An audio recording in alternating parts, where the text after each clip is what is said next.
Hello friends, मेरा नाम पुष्पा है और मैं हरियाणा की रहने वाली हूँ। आज मैं आपको मेरे भाई के साथ घटी एक सच्ची घटना के बारे में बताने जा रही हूँ। मेरे भाई का नाम दीपक है और हम बचपन से ही एक दूसरे से अपनी हर बात शेयर करते। दीपक की सगाई हो गई थी। वो और उसकी मंगेतर, जिसका नाम हीना था, से बहुत प्यार करता था और वो दोनों रात भर मोबाइल पर बातें करते रहते हैं। एक दिन की बात है, उसने मुझे बताया कि उसकी मंगेतर से रात को बात कर रहा था। दीपक ने उसकी मंगेतर को मिलने के लिए बोला तो उसकी मंगेतर बदली हुई आवाज़ में बोली, तू ज्यादा मत बोल वरना तेरे को वहीं दफन कर दूंगी। दीपक एक बार तो ये सुनकर चौंक गया और फिर सोचा वो शायद मजाक कर रही होगी। फिर दीपक भी उसको मजाक में बोला, क्या कर लेगी तू मेरा, चल देखते हैं। तो वो फिर बोली, आज रात तेरे साथ क्या होता है? यह कहकर उसने मोबाइल रख दिया।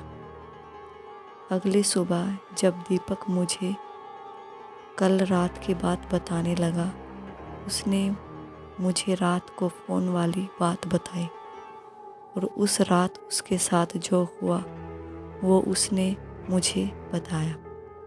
उसने बताया कि रात को 1-2 बजे के आसपास अचानक उसकी नींद खुली और उसके सामने एक काला लंबा दाढ़ी वाला आदमी बैठा था।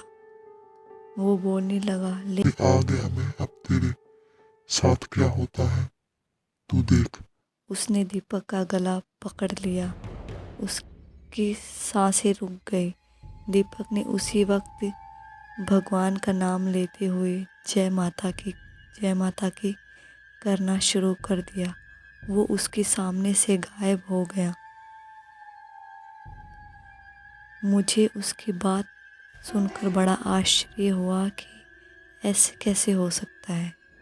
उसके अगले दिन दीपक ने फिर अपनी मंगेतर से मोबाइल पर बात की और बोला, कल रात तुम मुझे क्या अनाप शनाप बोल रही थी। उसकी मंगेतर ने कहा ऐसा कैसे हो सकता है, मैंने तो कल रात फ़ोन ही नहीं किया था। यह सुनकर दीपक के रोंगटे खड़े हो गए और उसने तुरंत फ़ोन काट दिया।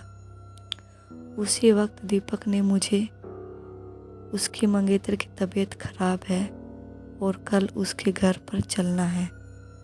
अगले दिन हम दोनों तैयार होकर दीपक की मंगेतर के घर गए। वहाँ हमने दरवाज़ा खटखटाया तो उसकी मंगेतर सामने खड़ी थी और बदली हुई आवाज़ में बोल रही थी कि तू फिर आ गया ना। तूने अगर अंदर कदम रखा तो यहीं पर तेरी अर्थी निकाल दूंगा। दीपक बोला कि ये क्या बोल रही है तू। दीपक आगे था और जैसे ही उसने घर में कदम रखा, उसकी मंगेतर ने दीवार पर टंगी तस्वीर उतार कर दीपक के सर पे मार दी। उसके सर से खून बहने लग गया। दीपक के ससुर और सालों ने उसकी मंगेतर को पकड़ कर बैठाया। दादाजी ने बताया कि हीना को जिन का साया लग गया है। इस पर दीपक के ससुर ने उन्हें अपना मुंह बंद रखने को कहा। थोड़ी देर रुककर हम वहाँ से सीधे अस्पताल जाकर ढंग से पट्टी करवाई।